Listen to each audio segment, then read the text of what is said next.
Vote देउछि Nuapada उपनिर्वाचन पर मतदान आरंभ होइछि। प्रशासन पक्षरु सरी जाइछि सबु प्रस्तुति।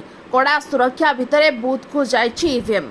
विशेषकर दुर्गम अंचल निर्वाचन शांति श्रृंखला सह सारिबाकु व्यापक व्यवस्था भी कराइछि।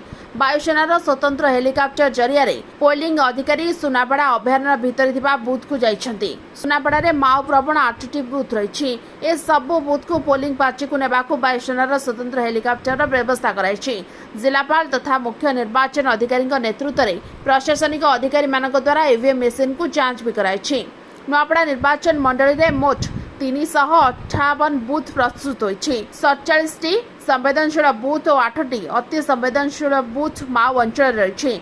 सेपरी 6टी सखी बूथर भी व्यवस्था कराइछि। नुआपड़ा 47टी पोलिंग स्टेशन ले सकाळ 7टारू अपराह्न 4टा पर्यंत भोटिंग हेबो। सेपरी नुआपड़ा अन्य पोलिंग स्टेशन ले सकाळ 7टारू संध्या 5टा पर्यंत मतदान जारी रहइबो।